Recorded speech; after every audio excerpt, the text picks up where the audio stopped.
Hello दोस्तों, welcome to the channel. आज बात करूंगी अमेरिका के ग्रेटेस्ट पोएट रॉबर्ट फ्रॉस्ट जी के बारे में। जानते हैं इनके बारे में कुछ इंपॉर्टेंट फैक्ट्स, कुछ इंपॉर्टेंट बातें, कुछ इंपॉर्टेंट एमसीक्यूज जो कि आपके एग्जाम्स में बहुत काम आएंगे, किसी भी लिटरेरी कॉम्पिटिटिव एग्जाम में। You can join this channel. यहाँ पर आपको एक बेसिक पीडीएफ मिलेगी अपने सिलेबस से रिलेटेड, और time to time important information मिलती रहेंगी जिससे कि आप अच्छे से प्रिपेयर कर पाएंगे। चैनल का लिंक मैं आपको डिस्क्रिप्शन में भी प्रोवाइड कर दूंगी। अपने टीयर 2 के एग्जाम पैटर्न को भी देख लीजिए। 60 क्वेश्चंस होंगे 60 मार्क्स के, और 10 क्वेश्चंस होंगे 40 मार्क्स के जो कि सब्जेक्टिव होंगे, और आपके शॉर्ट क्वेश्चन में से 0.25 मार्क की नेगेटिव मार्किंग भी होगी। तो बहुत सोच समझकर आपको आंसर्स करने हैं, और मेरे सभी वीडियोस को देखते रहिए तो मोस्ट प्रोबेबली आपके आंसर्स गलत नहीं होंगे। मैं अपने वीडियोस में सब कुछ एक्सप्लेन करने वाली हूँ जो कुछ भी आपके एग्जाम्स में आएगा। अगर आप ये फर्स्ट वीडियो देख रहे हैं मेरा, तो जल्दी से इस चैनल को ज्वाइन करिए। तो आज हम जानेंगे रॉबर्ट फ्रॉस्ट जी के बारे में, जिन्हें कि नेचर पोएट भी बोला जाता है। नेचर और रूरल लाइफ पर काफी लिखा करते थे। नेचर के थ्रू उन्होंने हमें ये सिखा दिया कि हर मोड़ पर, लाइफ के हर मोड़ पर खुद का रास्ता चुनना ही सबसे बड़ी हिम्मत और सबसे बड़ी ताकत होती है। फ्रॉस्ट जी की सबसे पॉपुलर पोम्स में से एक रही है the road not taken. This is a poem जो हमें लाइफ के चॉइसेस और डिसीजंस के इम्पोर्टेंस के बारे में डिटेल में बताती है, और इस बारे में भी हम बात करेंगे। It is a poem about choosing your own path in life and the impact of your decisions. चलिए रॉबर्ट फ्रॉस्ट जी के बारे में थोड़ा सा जानते हैं। बहुत ही पॉपुलर अमेरिकन पोएट रहे हैं, और नेचर, लाइफ और ह्यूमन इमोशंस के बारे में बहुत कुछ लिखा है उन्होंने। बहुत सिंपल लैंग्वेज यूज किया करते थे अपनी पोएट्री में, और लेकिन उस सिंपल लैंग्वेज में भी डीप मीनिंग हुआ करते थे, and that is the reason he is considered one of the greatest modern poets.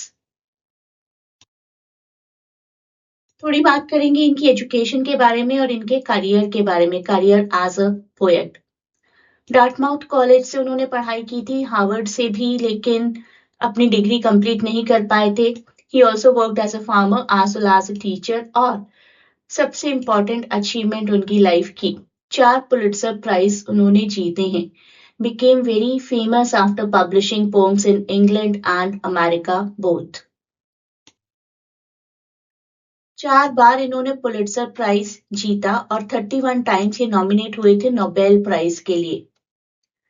Only poet to have received 4 Pulitzer Prizes for poetry: 1924 for New Hampshire, A Poem with Notes and Grace Notes; 1931 for Collected Poems; 1937 for A Further Range; 1943 for A Witness Tree.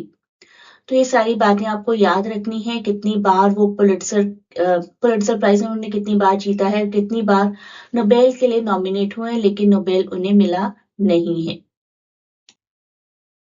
उनका important poetry collection देखते हैं। बॉयजवेल 1913, north of Boston 1914, mountain interval 1916, new Hampshire 1923 and further range 1936। The road not taken जो कि काफी popular है, उसकी मैंने थोड़ी बात भी की अभी। It was published in this work, mountain interval इस कलेक्शन का हिस्सा है। द रोड नॉट टेकन, ये क्वेश्चन आ सकता है आपको एग्जाम्स में। फ्रॉस्ट जी की सभी पोएट्रीज हमें सिखाती हैं कि लाइफ के हर सिंपल मोमेंट में बड़े बड़े लेसन्स छुपे होते हैं। इन सभी पोएट्रीज को आप देखिए, कवर करिए।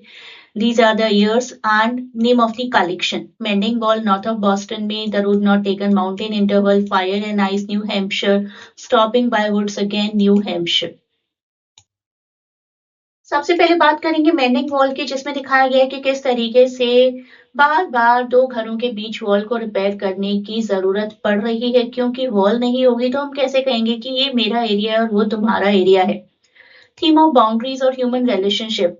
अगर हम अपने बीच फेंसेस बनाते हैं, बाउंड्रीज बनाते हैं, तभी हम अच्छे नेबर्स बन पाते हैं। Good fences make good neighbours. Conflict between tradition and modern thinking symbolise करता है कि barriers between two people in society are created by society. Beautifully explores कि किस तरीके से वॉल्स हमें सेपरेट करती हैं good fences make good neighbours, एक simple line with a very deep meaning. The road not taken, मेरी पर्सनली बहुत ही फेवरेट पोएट्री जिसमें थीम ऑफ चॉइस दिखाया गया है, दो रोड्स दिखाई गई हैं, उसमें से आपको एक डिसीजन लेना है। जिस रोड पर आप चलेंगे वो तो आपकी लाइफ को शेप अप करेगा ही, और जो डिसीजन आपने नहीं लिया वो भी तो आपको शेप अप करेगा। I took the one less travelled by. तो किस तरीके से हमें हमारी चॉइसेस लाइफ में अ, एक हमारे फेट को डिसाइड करती हैं कि फ्यूचर में हमारे साथ क्या होगा। That is decided by the decisions we have taken and more by the decisions that we have not taken, more by the road we have not taken. Next is fire and ice. दुनिया किस तरीके से अंत होगी, अंत तो होना ही है। या तो बहुत ज्यादा डिजायर्स और पैशंस बढ़ जाएंगे लोगों के बीच में, या बहुत ज्यादा हेट बढ़ जाएगी और कोल्ड हो जाएंगे इमोशंस, बट दुनिया खत्म होगी। Some say the world will end in fire, some say in ice. Next बहुत ही खूबसूरत लाइन है स्टॉपिंग बाय वुड्स में, famous line, and miles to go before I sleep.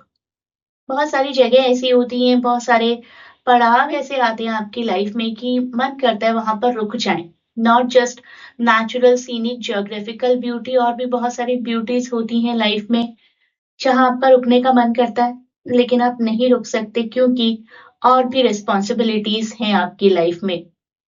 Speaker एक पीसफुल वुड के द्वारा अट्रैक्ट किया जाता है, एक ब्यूटीफुल सीनिक ब्यूटी है जहां पर वो रुकना चाहते हैं। He is mesmerised by the peaceful woods, नहीं रुक सकते वहां पर क्योंकि और बहुत कुछ करना है। तो बहुत ही रिफ्लेक्टिव जर्नी है इस पूरी पोएट्री में, और आपको शांति भी फील होगी ये पोएट्री पढ़कर, और साथ ही साथ फील होगा कि right, how right it is actually, कि आप हर जगह नहीं रुक सकते।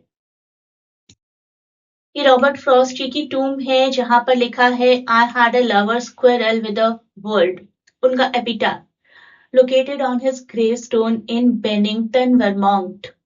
आई had a lover's quarrel with a world, ये उनकी poetry the lesson for today.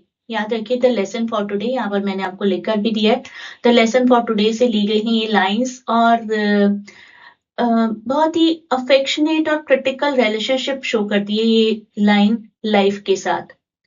उन्होंने स्पेसिफिकली रिक्वेस्ट किया था कि यही इंस्क्रिप्ट किया जाए उनकी ग्रेव पर। अब मैं एक और इम्पोर्टेंट बात करना चाहूंगी आपसे जहां से क्वेश्चंस आने की बहुत उम्मीद है।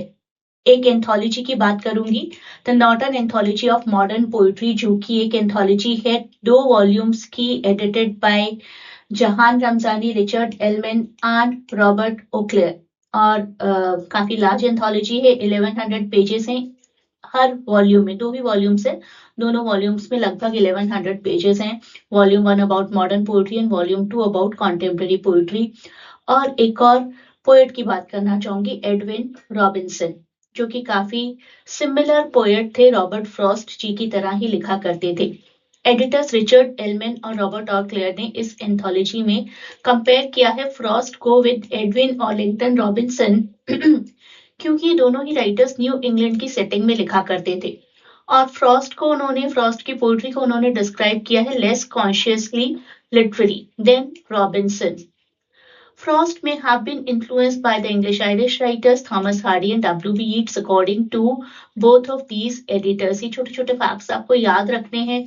उनकी पोइट्री, फ्रॉस्ट जी की पोइट्री काफी सिंपल कोलोकियल लैंग्वेज में डाउन टू अर्थ हुआ करती थी, और फ्रॉस्ट फेवर किया करते थे ट्रेडिशनल फॉर्म को रादर देन फ्री वर्स। और फेमसली उन्होंने एक कोट भी बोली थी, like playing tennis without a net. Free verse तो कुछ भी नहीं है, it is like playing tennis without a net. तो उनका ये कंपैरिजन जो है ना, बेसिकली वो ये कहते हैं कि rhyme, metre, all other rules basically are necessary in order to make poetry challenging and significant. Poets who do not constrain themselves with rhyme, meter are playing game with no rules। उनके बारे में कुछ important facts को summarise कर लेते हैं। He won 4 Pulitzer prizes for poetry during his lifetime, जो कि बहुत ही रेयर अचीवमेंट है।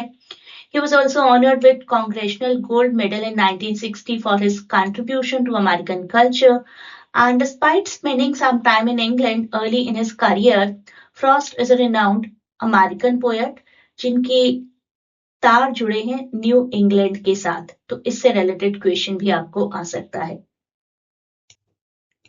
रॉबर्ट फ्रॉस्ट जी के सभी इंपॉर्टेंट वर्क्स की एक प्लेलिस्ट है जो कि मैं आपको डिस्क्रिप्शन में प्रोवाइड कर दूंगी। इसको भी जरूर कवर करिए along with the current video that you are watching. अब आप मुझे कमेंट्स में बताइए कि रॉबर्ट फ्रॉस्ट के एपिटैफ पर क्या लिखा है। ऑप्शन ए, बी, सी या डी। अगर आप में से कोई भी मेरे लाइव सेशंस ज्वाइन करना चाहे किसी भी कॉम्पिटिटिव एग्जाम के लिए जो कि लिटरेचर से रिलेटेड है, बी इट CUET का masters entrance, KVS, TGT, PGT exam और UGC net paper 2, you can connect with me. एक लिंक मैंने दिया है डिस्क्रिप्शन में जिससे आप एडमिशन से रिलेटेड क्वेरी कर सकते हैं। Thanks for watching and best of luck for exams, and please do not forget to share and subscribe the channel.